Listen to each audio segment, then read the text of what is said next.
Good morning. Welcome to Pike Creek Farm. My name is Renee, and thank you so much for stopping in today. We are continuing on with Mrs. Wages Week. And today I'm trying something I never have. It is spiced applesauce. Now I can applesauce every year, just regular applesauce. This has spices, and I'm gonna make a chunky applesauce, which I thought would be nice as a side dish with pork and different dishes, or just a snack. And you need 8 to 10 pounds of apples, and I have apples. They're not all real big from our orchard. It's a translucent apple tree, so they come early because we don't usually get apples in July in Michigan, but this type of apple does come early. So rather than let them just all fall on the ground and go for the animals, we're gonna process some up into Mrs. Wages spiced applesauce. There are awesome channels participating in this collaboration all week. We're all doing whatever we want for Mrs. Wages, using their mixes and showing you how to use them.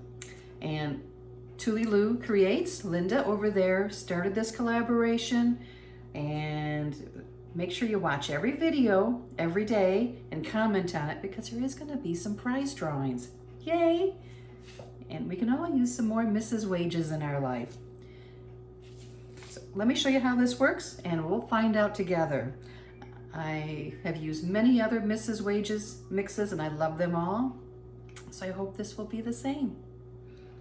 So what I got to do first is I need to wash all my apples and peel them and core them and cut them into chunks and put them into a pot. And I have like about 9 pounds, 8.5 pounds, 9 pounds. So I'm gonna do that and bring you back. I'm gonna put them all in this pot. You don't wanna use an aluminum pot, you wanna use something non-reactive.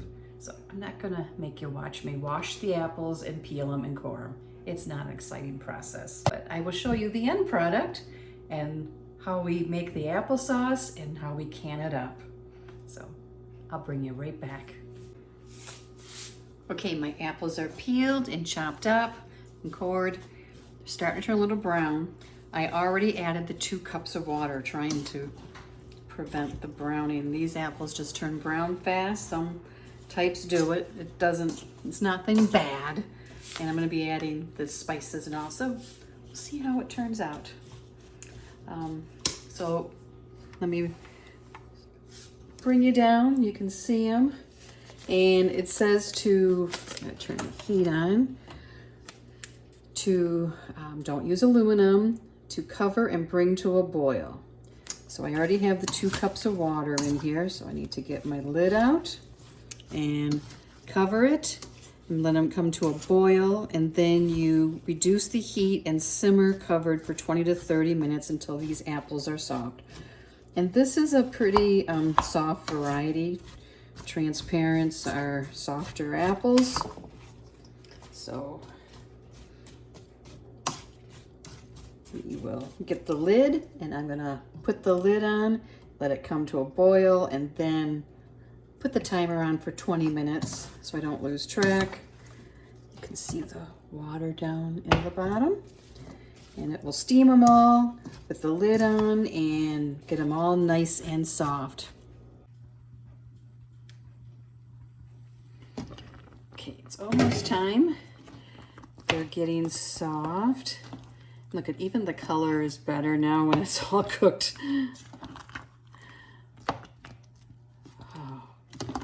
Yeah, it's gonna be a nice chunky applesauce, and that's what I wanted. More like, but this is gonna be really, this will be really good for recipes too. I could make some really nice bread with chunks in it.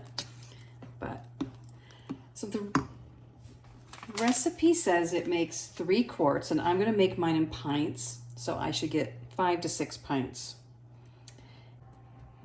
So the next step is to scoop this out into a different pan, which I like cooking in this one. So I'm gonna actually pour this into a bowl, and then you measure it into your cooking pan.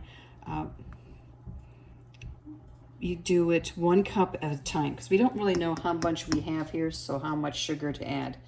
So I'm going to measure it in by 1 cup, and you can add up to 1/4 cup of sugar per 1 cup of this apple mixture. So you don't even have to add any if you don't want to.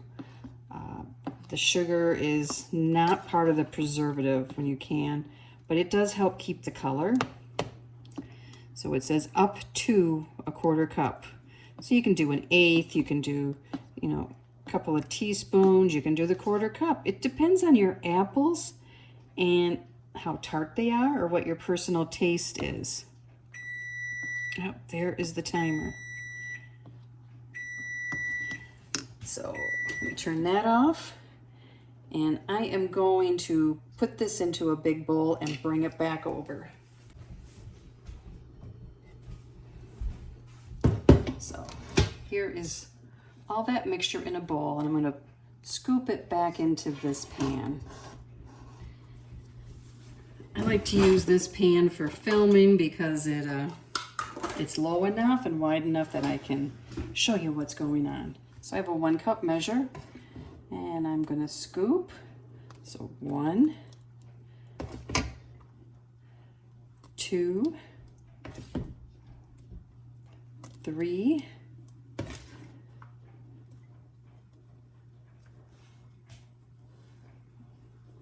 4, 5, 6, 7, 8. So 8 cups. So I think I will probably end up with about 4. So I have a 1/2 cup measure here. I'm going to put a 1/2 cup in and stir it. Because in here there's already some sugar in this packet. There's sugar and brown sugar and lemon powder and lemon oil and spices and salt and citric acid. So I don't think I want to add too much sugar. I can always add more when I open it up. So I'm going to take another taste.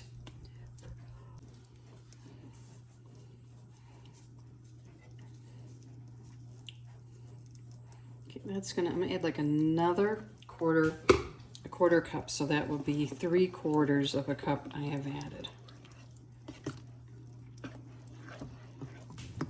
Let me get another spoon.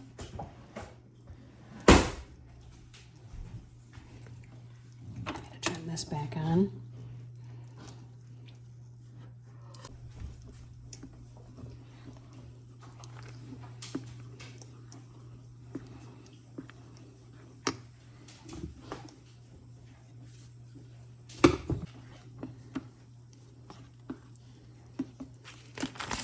I'm going to add my packet now, and then we stir it till it's combined and heat just to a boil.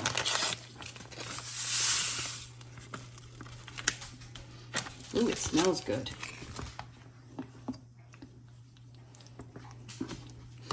I don't know what the blend of spices is. It's not just cinnamon. It has more depth than just cinnamon, and I love cinnamon. Oh, look at the color. Isn't that going to be beautiful? There's my funnel. And let's check the headspace. We want 1/2 inch headspace. So that is the halfway one up here. And I do have my debubbler, which has the steps on here for the different increments.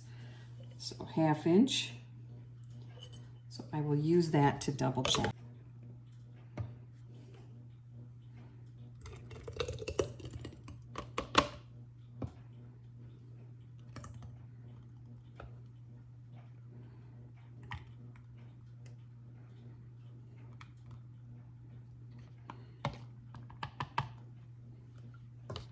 I always put a towel down so that when I set everything, the mess doesn't matter. It just all goes right into the laundry. Debubble, stir it up, go down the sides to make sure there's no air pockets. And that is a 1/2 inch. Then you wipe the rim really well with hot water. You can a little bit of vinegar in there, or you can use pure vinegar. When I'm doing meats, I always use pure vinegar. You want to make sure there's nothing on that rim. Make sure there's no chips. I know I say it every time, but it's to remind myself too. Because it's easy to forget one little step. A lot of times I have a chart in front of me, or a list, I should say a checklist. That is going to be pretty. And totally different than my other applesauce. So it'll be a nice addition to have. So I'm going to set this on my steam canner, which I have heating up, and get out my next jar.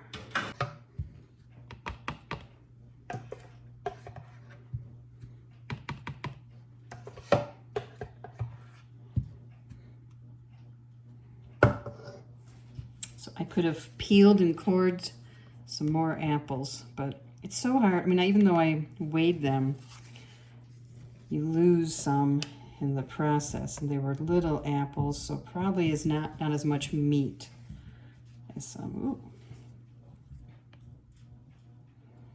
Take a little bit out. Okay, let's wipe that edge good again.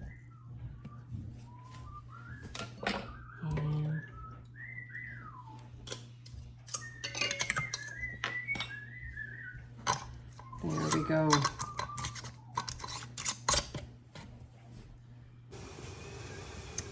It is up to the black line, which is where I tested it for in our area. And so I set my timer for 15 minutes. I waited 10 minutes and I took my lid off. And they look really pretty. I'll wait a couple of minutes and remove them over to the mat and let them cool down, and hopefully they all seal. Here they are all out. I just need to let them set until tomorrow morning, and then wash the jars, take the rings off and wash up on the rims there, and label them and put them downstairs. Thank you so much for watching. If you want to see more videos on canning, subscribe to my channel. I'd love to have you here. And make sure to watch all the other videos for Mrs. Wages Week. There's so many. And put a comment so you can be eligible for the prize drawing. I'll have all that information down below, all the channels with their links and the prize drawing information. And let's just have a fun week doing Mrs. Wages. See you next time at Pike Creek Farm.